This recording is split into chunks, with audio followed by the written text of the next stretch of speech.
Hey, what's up, you guys? Scotty here, just having fun playing games, making videos. Today, I am so excited to be bringing you guys a new series featuring my all-time most nostalgic game ever, Age of Empires 2. When I was a kid, I used to play the original game all the time back in the day when it first came out. I did also play the Conqueror's expansion, the original Age of Empires, and its expansion, The Rise of Rome, and Age of Empires 3, but AoE 2 Vanilla was and always will be the first and best of times for me. Sadly though, my family couldn't afford internet in those days, so I could only play offline. But that didn't stop me from enjoying single player to the fullest. So, I'm sure you can imagine how excited I was to find out that they had remastered the game with Definitive Edition. I may have squealed like a little girl. Maybe. Anyway, I've had DE for a while now, and I've just been having fun reliving my childhood with campaigns and such, but I've also been watching a lot of AoE 2 content on YouTube, particularly channels like T90, Spirit of the Law, and The Viper, and because of this, I've taken an interest in finally stepping into the multiplayer world, but in a very unique way. You see, I like a good challenge. Specifically, the kind that is unorthodox and voluntary. Case in point, a YouTuber by the name of T West has an entire series where he tries to beat all the campaigns without killing a single enemy unit. I absolutely love not only watching this kind of thing, but playing this way too. So, as far as multiplayer goes, I had an idea for my own challenge that I'm calling Trial by Avatar, or simply the Avatar Challenge. What is the Avatar Challenge, you ask? Well, to do the challenge, you have to win a game of Age of Empires while continuously bending all four of the elements around you and... Nah, I'm just kidding. That's not it. Though I'm sure Aang could easily do that. Not too sure about Korra, though. Okay, all joking aside, the challenge, in a nutshell, is playing and unlocking all unit avatars using only the units whose avatars are already unlocked. There are a lot more rules involved, which I'll get to here in a bit, but that's the general gist of it. Before I get to the rules though, I wanted to address a few things. Firstly, I know the game calls them profile icons, but profile icon challenge just sounds lame. So I'm going to stick with calling them avatars. Secondly, I wanted to explain when I first came up with this idea, the avatars could only be unlocked by winning multiplayer games. Now, I'm sure anyone who is familiar with the avatars might be wondering why I was, of my own free will, voluntarily choosing to turn my multiplayer experience into a massive grind fest.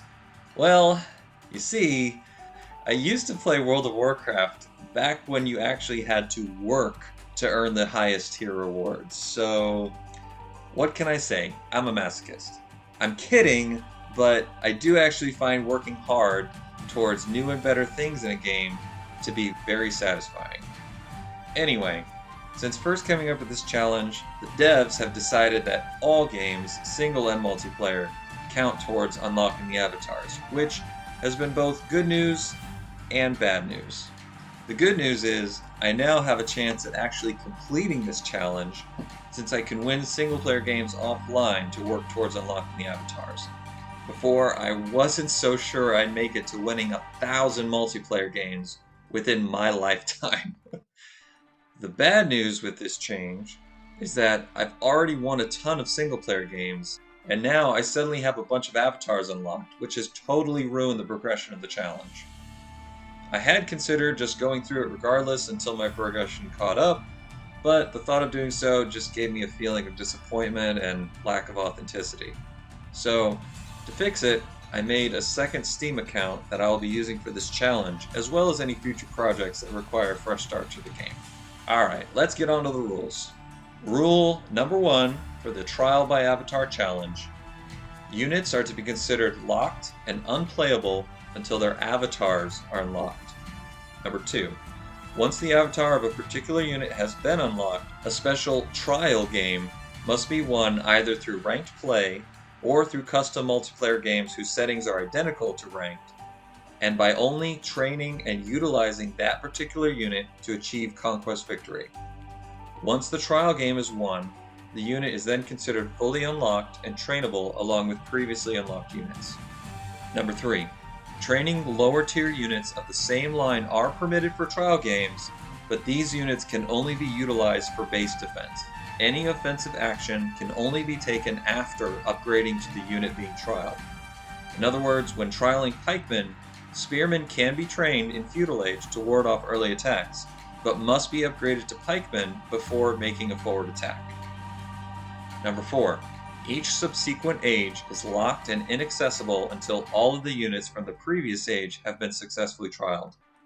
The only exception is for the initial villager trial, in which advancing to Imperial Age is permitted. Number 5. Any civilization's primary unique unit may be trialed once Castle Age has been unlocked. The elite unique unit may be trialed once the Imperial Age and the unique unit avatar that requires winning 10 games as that civilization have both been unlocked. The win 100 games avatar is not required to complete the challenge. Number 6. Secondary unique units that are not trained at the castle do not require their own trial game. However, for Castle Age secondary unique units, they can only be trained once all other Castle Age units trained from the same building have been fully unlocked and successfully trialed. For elite secondary unique units, only Imperial Age and any normal prerequisites are required. So this means, in order to train, for example, the Berber's Genitor, all Castle Age units from the archery range must be fully unlocked and successfully trialed. For the elite Genitor, though, only Imperial Age is required. But for the Indians' Imperial Camel Rider, both Imperial Age and Heavy Camel Rider are required. Number 7. Team games are permitted for trial matches. However, at the start of each game, all other players on your team must be informed about the challenge, specifically which unit or units you will be training, along with your intended strategy. Playing team games will be necessary for trialing units that are incapable of any kind of offensive action, such as transport ships, trade carts, trade cogs, and siege towers. Number 8. Non-trial games may be won in single-player skirmishes on hard difficulty or higher, using any game mode or victory condition, as long as all prerequisites have been met. In other words, for say Relic Victory, monks must first be unlocked and successfully trialed. Number 9. All maps are permitted as long as they don't conflict with any other rule. Number 10. All buildings are permitted except for wonders. Number 11. Transport ships are to be considered feudal age units, and demolition rafts, fire galleys, trade cogs, and trade carts are to be considered castle age units. Number 12. When trialing monks, if an enemy building is successfully converted, any available unit may then be trained from that building. However, researching any unit upgrades from that building that the enemy does not already have is prohibited.